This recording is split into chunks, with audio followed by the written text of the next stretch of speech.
but I found a new way of presenting this. Has a pretty fancy microphone, so I'm back in business.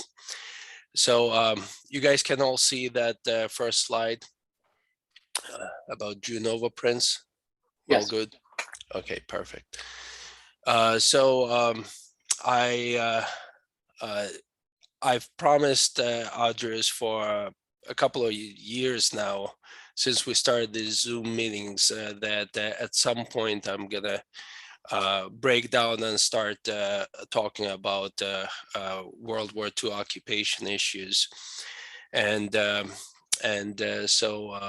so we decided that we'll start with this month presentation, especially since last month there was none, and I was planning on doing a couple of towns at a time, but I was away last week and the week before between Toronto and going to California with my son. Um, and this week I was planning on putting together Kaunas and Vilnius issues, but I got rather sick and just recovering now. So I put together Kaunas and didn't have enough strength. And quite frankly, there is enough information on Kaunas to let us talk for about half an hour, 45 minutes on that issue alone.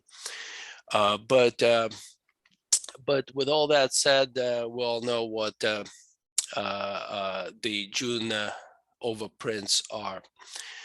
This topic will continue, and every month we'll discuss a new issue from the June overprints. But in June of 1941, when Lithuania was occupied by German forces, which actually took place on June 22nd, the Lithuanian post office, in hope that Lithuania will become independent again, overprinted Russian, Soviet Union, I should say, stamps with different forms of overprint at different times within that month, and they're known as June overprints for Lithuanian collectors, or as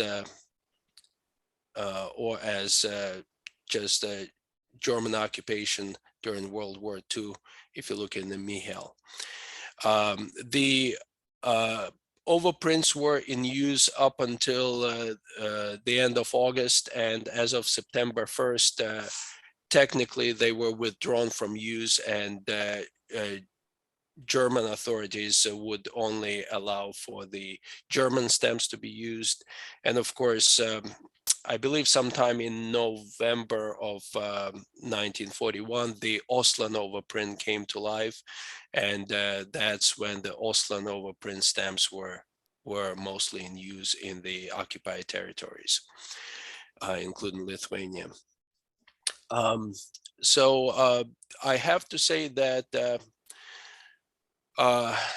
these stamps, you can find them. They're not, most of them are not very rare, but all these issues are tremendously difficult to find genuinely used. Sometimes you would be lucky to find philatelic covers, but genuinely used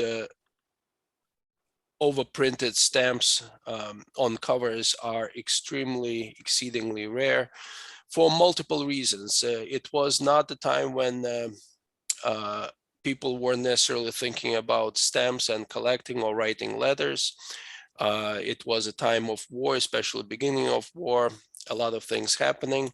And one of the important things is that back to Soviet times, when the war ended, it was not good to have letters with independent Lithuania or German cancellations on it in a Lithuanian household, because you can get in trouble for keeping stuff like that, and you could be deemed as sympathizer with the Germans and all, and anti-Soviet propaganda.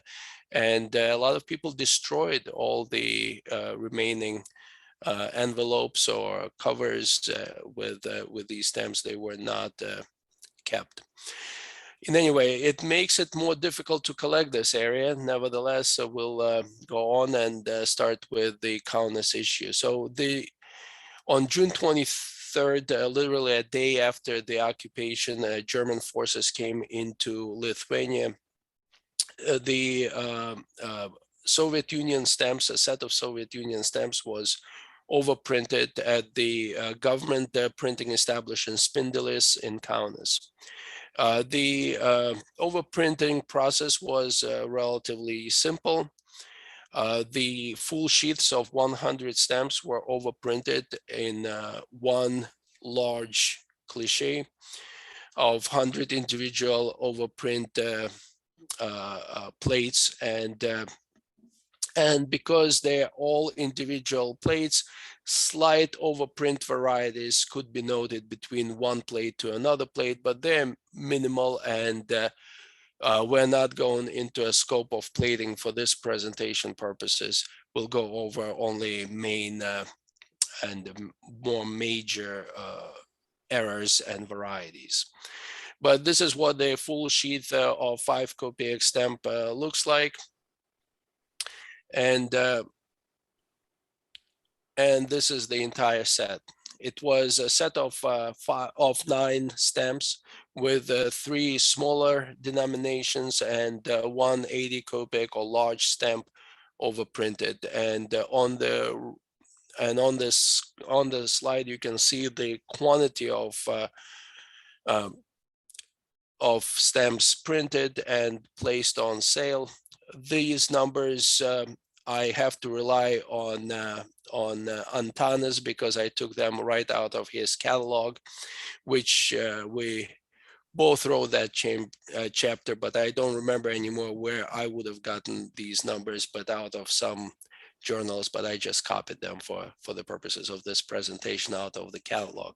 They were verified at some point in time with archival documents, but don't ask me right now which ones exactly. But the important part of that slide is that you can see that stamp number 1 or 2 kopeek denomination was printed in and placed on sale in significantly smaller amounts compared to the rest of the stamps, and thus it's a little more expensive, I suppose, and priced a little high in the catalogs compared to the rest of the stamps.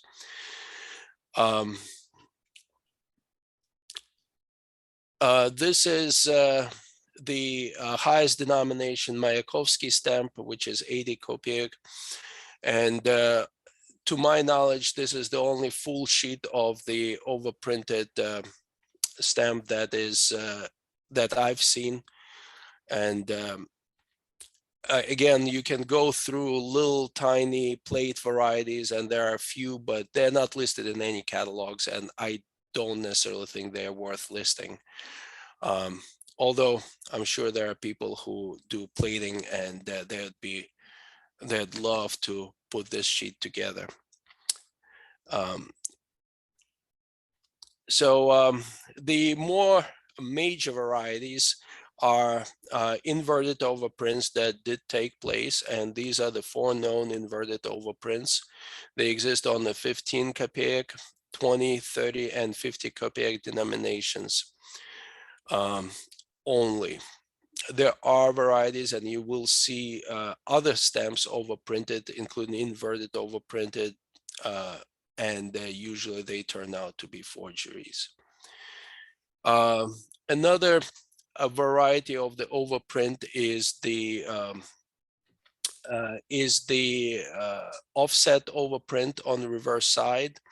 This is known in 10 kopeek stamps, which is the single stamp that you can see, and 50 kopeek stamp denomination that you can see on the background as a broken up sheet.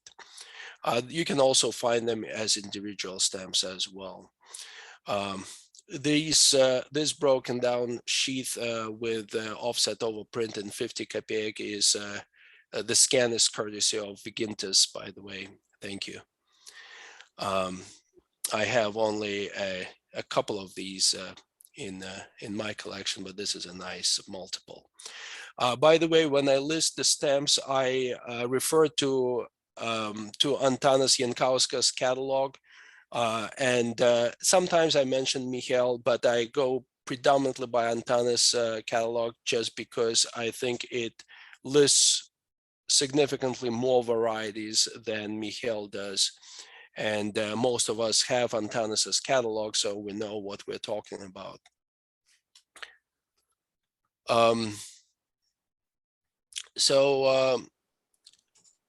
The offset overprint that we just looked at on the previous slide is not to be confused with overprinted on the back side. So this offset, as you can see, is a mirror overprint, just a true offset, where this overprint is a real overprint on the reverse side.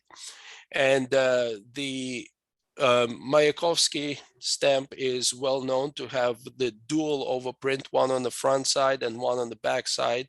And this is a Michael 9DD issue, or Jankauskas 9S6. And both sides are overprinted. It's a pricey stamp. I don't know why it is as expensive as it is. Nevertheless, that's what historically it has been. The one on the 50 kopeek stamp below is a result of a fold, and it's not listed in any catalogs, but it's a true overprint, horizontal on the reverse side because of the fold.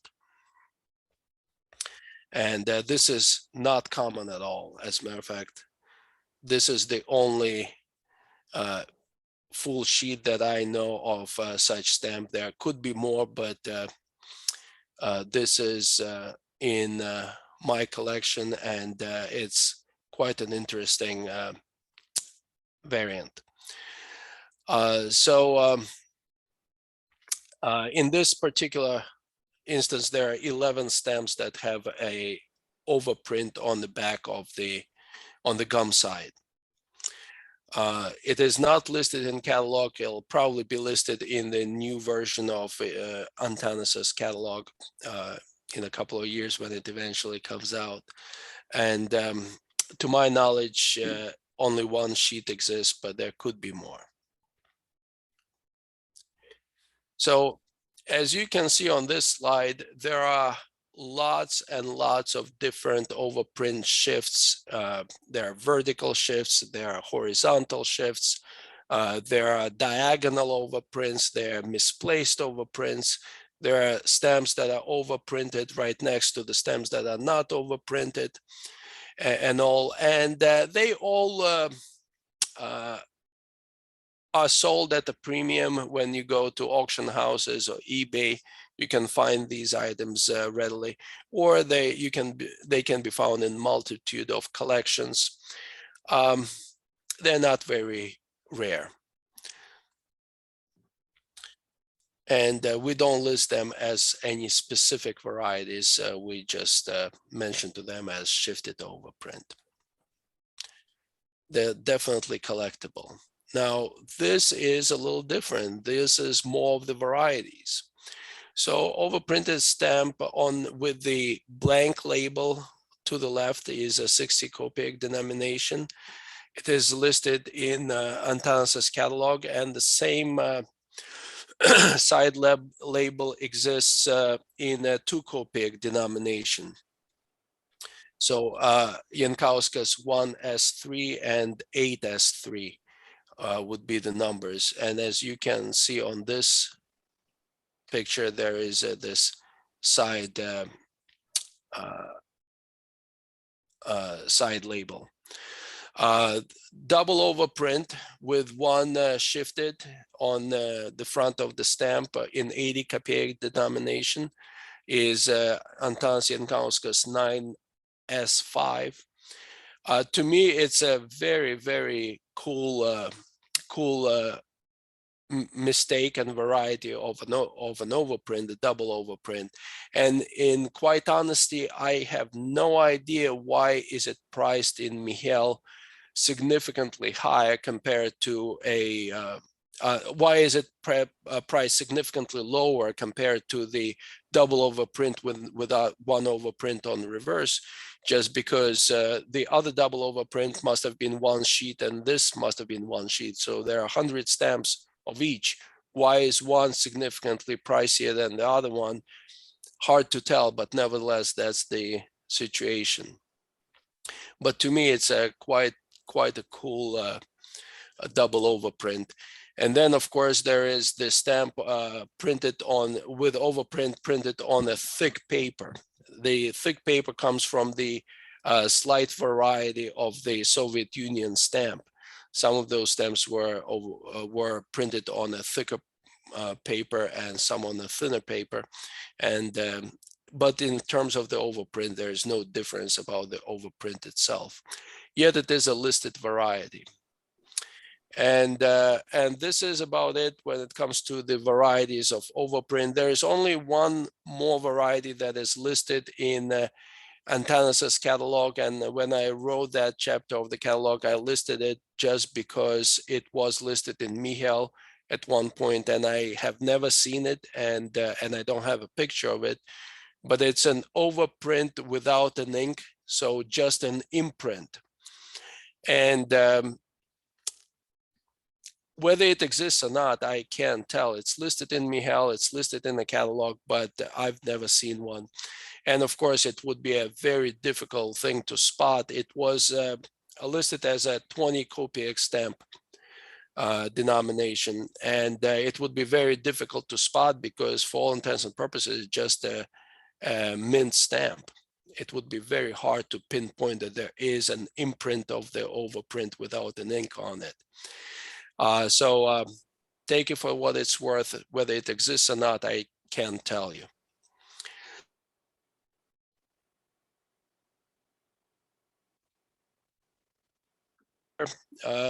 On the left, the 80 kopeek and 1 ruble stamp were for a while, including the 80 kopeek on the North Pole, the red stamp, were for a while listed in Michal as legitimate rare proofs.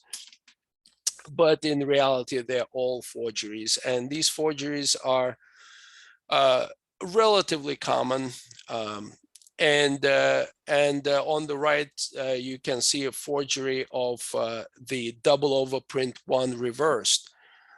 The interesting thing is that this is actually a good stamp with a good overprint, and the forged overprint is added on to a good stamp.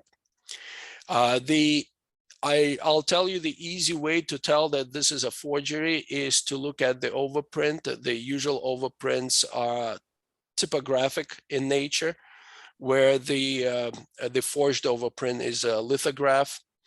So all you need to do is to look on the back of you don't even have to have magnification, just look on the gum side of the stamp and see if there is an imprint of the overprint.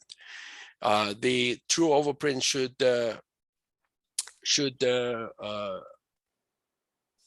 push through the paper, and you can see the overprint from the gum side. In lithographic, of course, there will be no imprint on the back. So so these are the forgeries, and let me see what I wrote on the right. So they yeah, they were for a while listed in Michal, but they have been taken out of Michal a few years back. So this stamp on the top is actually listed currently in Antanas's catalog, and it will be removed because I have not seen the several copies of this stamp that I have seen were all forgeries, and I have not seen the original mistake of that nature with the horizontal overprint. So this will have to come out of the catalog. The partial overprint on the bottom right and inverted overprint on the bottom left are all forgeries as well. They don't exist, to my knowledge. Any questions so far? I would have an idea why the price in the Michelin catalog is higher for the double print on the reverse side. It's because when stems are used and people see the double overprint on the face side, they say, "Oh, that's interesting. I'll keep this cover." Yeah, but if it's on the back side and it's used, it's maybe more often thrown away. And so, one idea could be that there are less examples still known for philatelists with the overprint on the reverse side than Yeah. that's why the price is higher. Yeah, Friedman, that's a good thought, but the reality of it is that if you scan over the, say, last 10 years of catalog and auction offerings, you will see the double overprint with one on the reverse side being offered much more readily than the double overprint on the front, which is, to me, a little more scarce, if you believe it or not. I think the whole sheet of double overprint with one on reverse came into philatelic hands pretty quickly, and I don't think any of them were truly used. Yeah. And the other thing is that you have to know how Michel works with this. They ask people who call themselves experts in this matter, and they give some hints to the Michel and say, okay, I think this is this way, this is that way, these are prices, and this is not updated later on because That I absolutely believe. yeah. So somebody at one point felt that one of the two stems is more valuable, and that's how it happened. Quite trivial how they work. Yeah. Well, we'll move on to the usage of the stamps and stamps on covers. And it is widely considered that stamps from the Kaunas issue were sold at the following post offices. And you can see 6 different towns where they were sold. But we certainly all have seen covers with different localities. Cancellations, as the one on the right is from Kelmy, and I put Fugalevich's number for the cancel next to the locality. And of course, the going rate at the time was 30.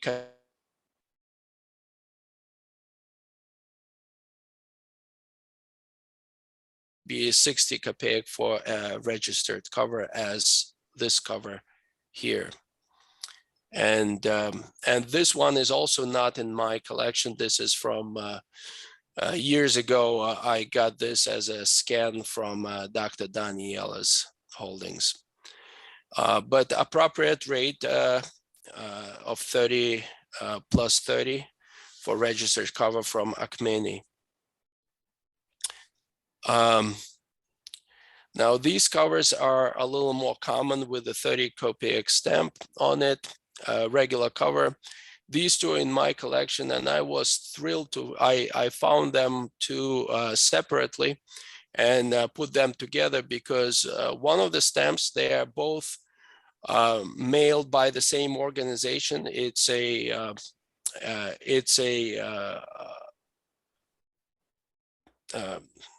what was Trade Institute. I'm sorry? Trade Institute in Šiauliai.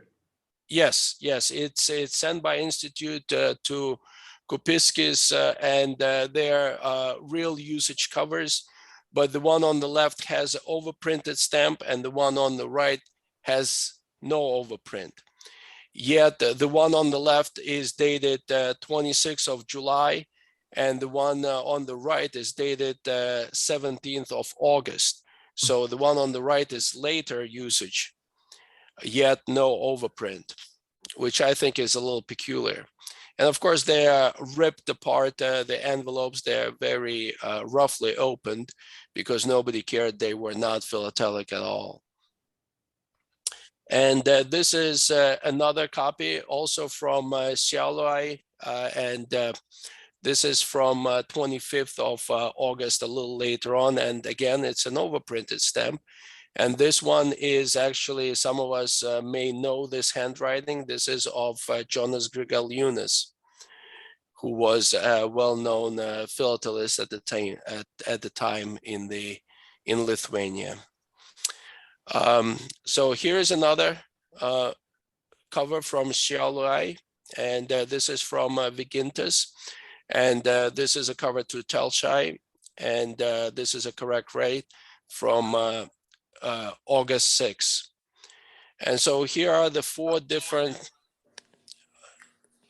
I'm sorry, here are four different covers with the same stamp, except one of them without overprint. And here I listed them all next to each other in chronological order. So what this essentially tells me is what we all kind of suspect, we all kind of know, but I don't think it was officially vocalized, that these overprints are truly of Lithuanian making. They were not done by Germans or German occupying forces. As a matter of fact, Germans were not in favor of these overprints at all. That's why as of September, they were banned and German stamps were to be used. And they were done by Lithuanians, not in the philatelic purposes either, because Lithuanians at that time were so sick of Soviet occupation that they were happy to proclaim Lithuania being independent again, in reality hoping that Lithuania will maybe become independent, and Germans came to free them. So to me, it's interesting that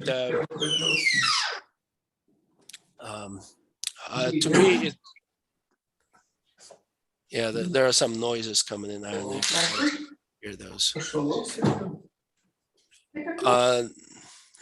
So in my opinion, this really signifies the provisional Lithuanian overprint. So Lithuanians oftentimes don't collect these stamps and these overprints saying, oh, this is not Lithuania, this is German area.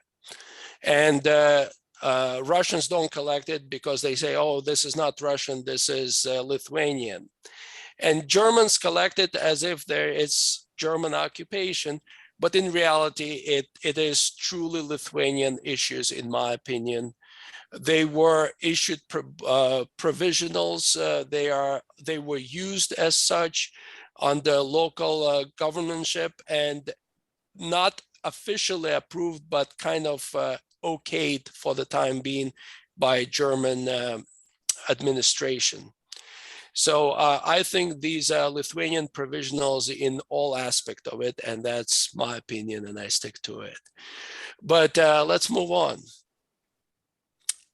As you can see, that's the reason why I'm saying that, because the stamp without overprint could have been easily used and went through postal service, and nobody really cared if it's overprinted or not overprinted. Lithuanian authorities were fine with it, and of course, German authorities were fine with it. For them, overprint didn't matter that much. And here's another sample of privately sent letter. And this is also in the area of Šiauliai, and appropriately franked. And this one also, I received this scan from Dr. Bubnis. And this is yet another example of this same stamp from a different town. All used in July and August. Now, here are some different looking covers, and these, of course, are philatelic. This one is from Alsėdžiai, where Dr. Mikulski personally, and as you can tell, this is Dr. Mikulski's handwriting on the cover. He would bring the set out to Alsėdžiai and cancel and mail it from there. And there is on the reverse side, there is a Telšiai cancel mark, I believe, the receipt of the cover. So it went through post, but it was purely philatelic with the entire set on it. Grossly overfranked. Nevertheless, looks very, very neat, in my opinion.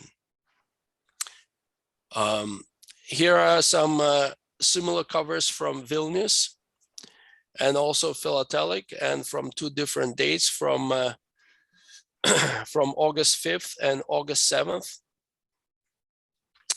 both bearing the same cancel mark, Vilnius C, and the registered mark, both local covers within Vilnius. This is a philatelic cover, which is just a cancellation. This is, as a matter of fact, I classify it as a favor cancel, and it did not go through post. It was just purely a cancellation of the stamps on the cover. Not the entire set, but nice multiples. And this is, of course, from Razienai with the Soviet Union cancel. And as there are forgeries of the overprints, there are certainly, of course, multiple forgeries of the covers, because covers in themselves are so rare. This is a sample of the forgery with the inverted 30 kopeek stamp overprint. And as some of us already have a hint, I kind of personally know this handwriting as being on a lot of forged covers. But as you can see, the registration mark is forgery, and this Kaunas Center cancel mark is a forgery as well. But in general, this cancellation is well known for Vaitkus covers. Remember, all those Vaitkus covers were returned back to United States with this exact cancel on them. So here are a few more forgeries. This one combines the Nepriklausoma overprint as well as a Vilnius stamp. Of course, kind of a strange franking on this one, but nevertheless, forged card.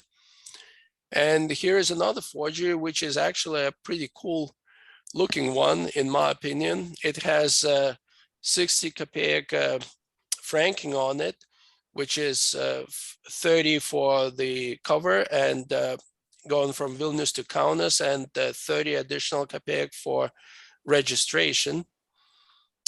And I think that's it. That's the end of the talk. Thank you, Vitaly, for nice presentation. So now topic is open for discussions, comments. Thank you, Vitaly, for presentation. It was very interesting. Thank you, Vygintas, for providing some of the covers. Vitaly, I have one question and comment maybe. You know, in my experience about 40 years, I always was thinking that Nepriklausoma Lietuva issue was printed in Kaunas, but it was sold and used mostly in Šiauliai region. Yep. And you provided a list of post offices, and I was surprised to see Vilnius as post office in which Nepriklausoma Lietuva was on sale. I think it's not correct, because I have one card of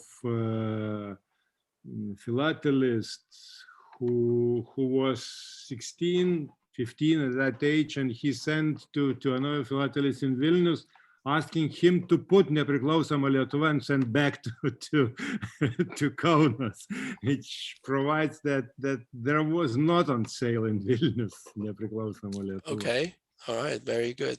Well, Vygintas, as everything that I tell you guys, all the information that I provide here is what I read and what I took down from different articles that I read, and so I cannot verify it for certain, but I didn't have anything to prove it wrong, so I listed it as it was listed in the article that I read. But you could be right. It doesn't make much sense, but you know, if you have proof to the contrary, I'd be happy to see that. It's very difficult to prove, but you know, Right. As I have seen most of, not most, but all covers really passing mail is from Šiauliai region. Šiauliai or around Šiauliai. Kelmė is as well, you know, 30 kilometers from Šiauliai. Right, right. And everything is around Šiauliai. And, you know, Mr. Užpuras passed away, unfortunately, 3 years ago, and he was collecting, and as well he holds a couple of very nice covers of Nepriklausoma Lietuva, but all the Šiauliai region. Yeah, all the covers from Kaunas that I have seen were philatelic, purely philatelic. Absolutely, absolutely right. You know, so it's very strange for me, and I do not have how to prove it. Why stamps have been printed in Kaunas and then you know, shifted to Šiauliai and sold in Šiauliai post offices. Most probably because in Kaunas it was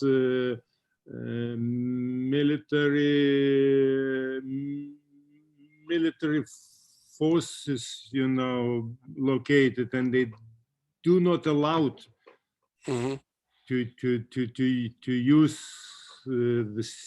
such stamps. I don't know, but could be, because in Vilnius, overprint, yes, they have been used in Vilnius as well, for sure. mostly. And you are right that Soviet stamps without overprint, they have been used for mail quite easily. Yeah, you know, I had in my collection, you know, 3 or covers that period, but you know, as Mr. Užpuras was collecting, so we exchanged with him. I gave it to him, so that's so. But really nice presentation. Thank you. great.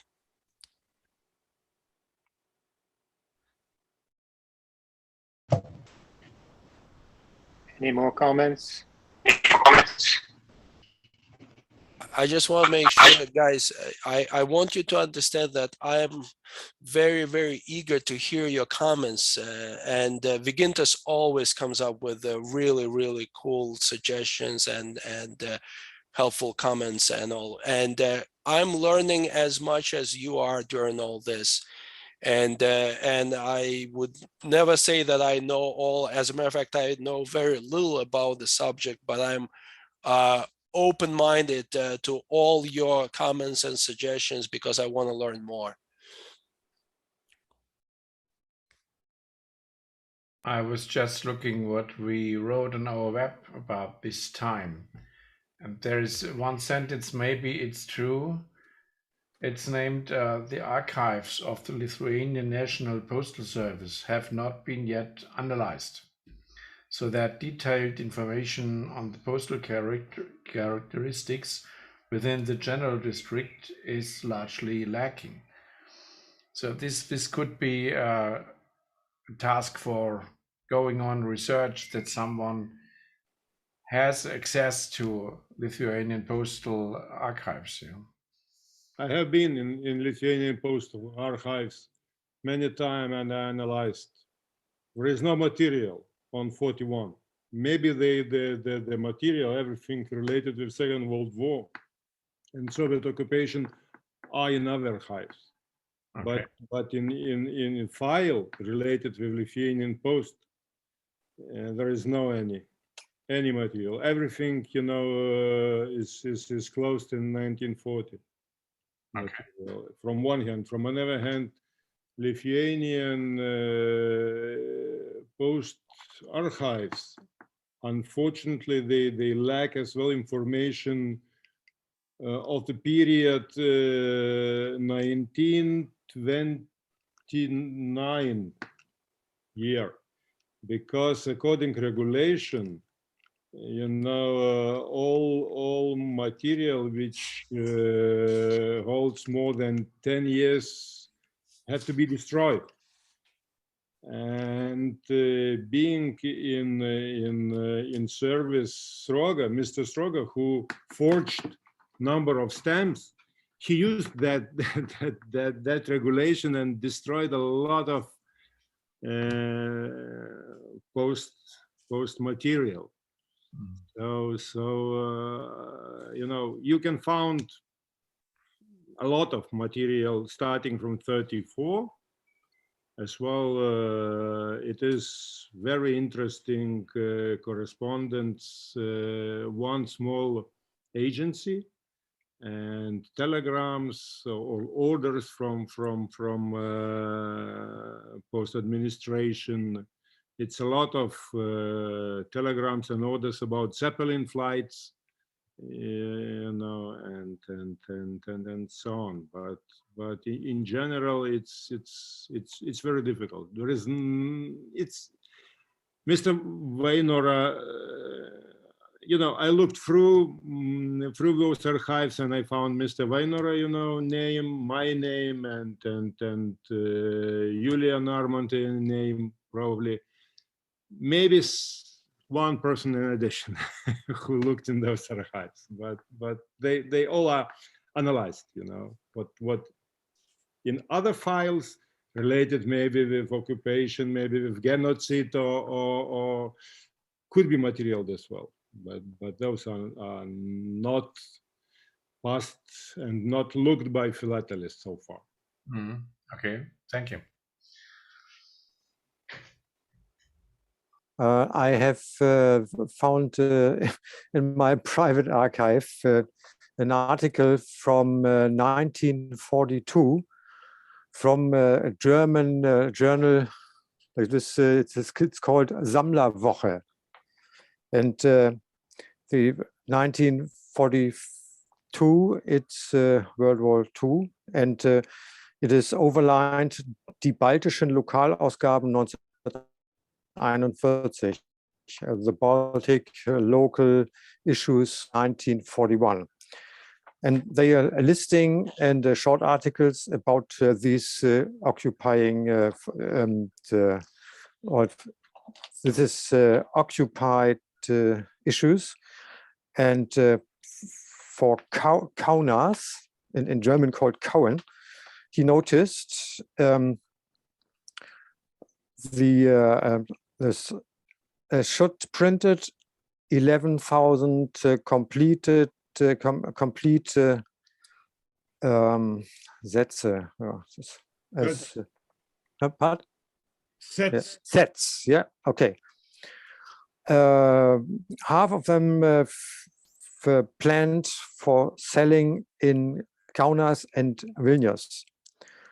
The addition of the stamps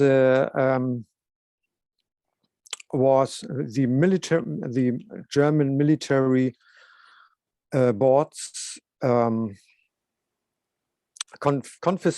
confiscated these stamps in Kaunas and Vilnius, and the rest of 5,000 and 6,000 sets were transferred to Šiauliai and Kėdainiai. And in these towns, they were used unforced by German military boards. So this is a German philatelic paper from 1942. That explains the fact that most of the covers were found from Šiauliai. That's excellent. That is actually wonderful, and goes right along with what Vygintas and I were saying, that and maybe there was something sent initially to Vilnius then, and was indeed confiscated both in Vilnius and Kaunas. That's why you don't see that many issues from there. I read in a biography of a German soldier, an officer, who were going through the printing house Spindolis and forced the printing house to transfer these stamps to the German officer. And the one or another soldier or officer made their own money with the stamps. That's not a. They were philatelists, yeah. Yeah, I had bought a collection for 20 years ago. There was a Leitz ordner with written on it Beuteware. So, and the owner told me that he forced his chauffeur to go into the post office and to get all the stamps from the post office. What is Bolshevare? This is loot. Stolen material. Mm-hmm. Boils, yeah. Very interesting. It all makes sense, though. Maybe one remark. It was absolutely against the politics of the Reichspostministerium to have overprinted stamps in occupied territories.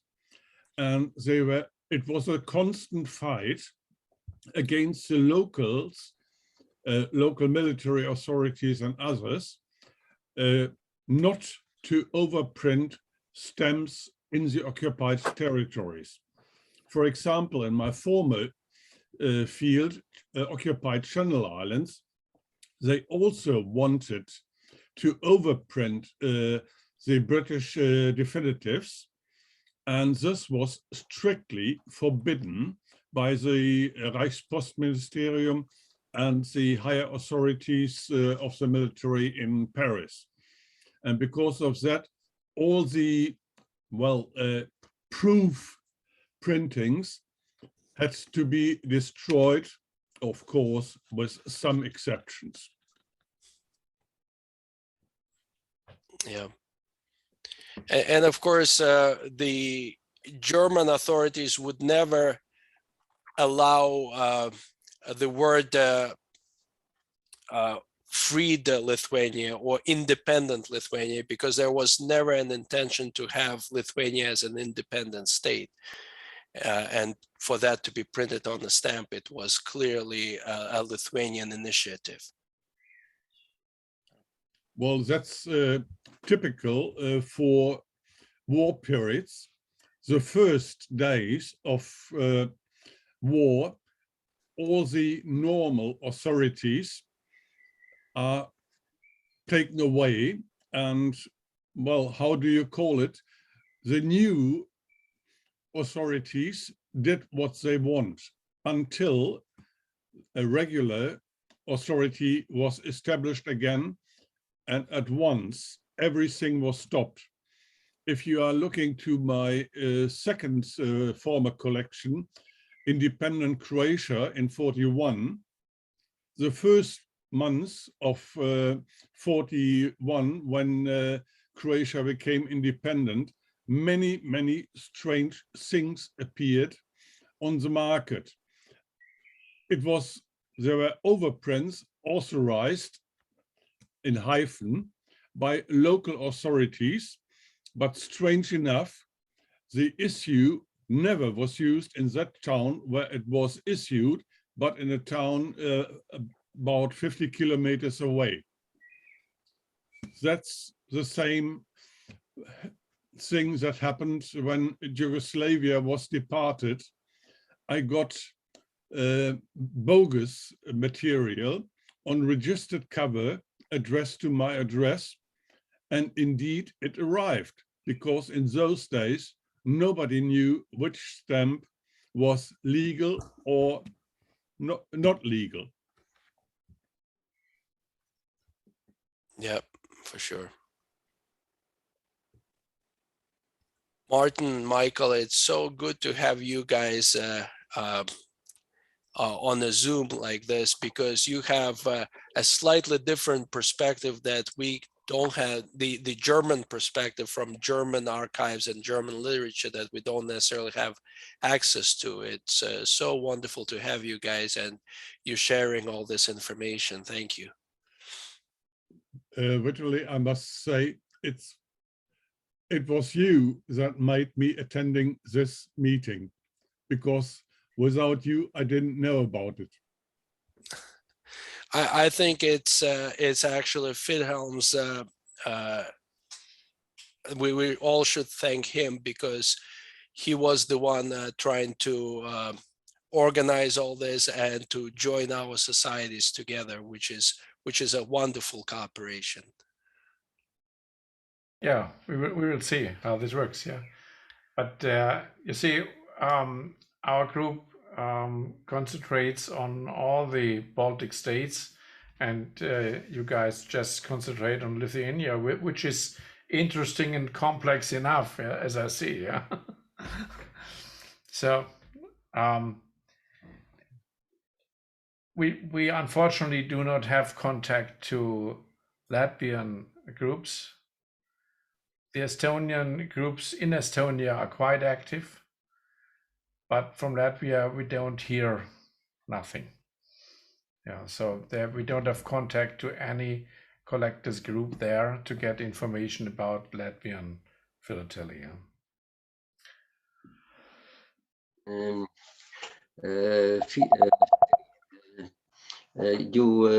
I can remember some articles in Lithuania about this overprints. You have that?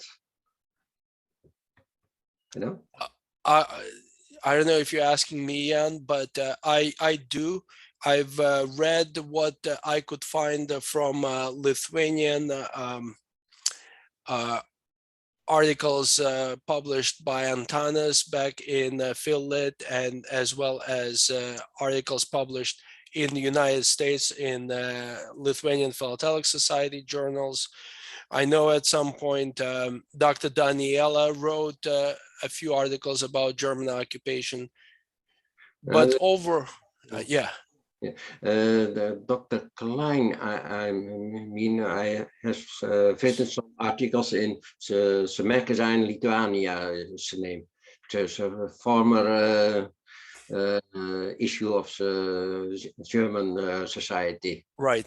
I have a few of those articles. As a matter of fact, a couple of years ago, Freedom was kind enough to translate one of the Alsejai specifically article for me of Dr. Klein's, where he did a fair amount of studying of the Alsejai overprint. Yeah, the offer is still there. If you need some more translation, if you have a special topic you want to write about, don't hesitate asking me. Thank you. It's quickly done for me.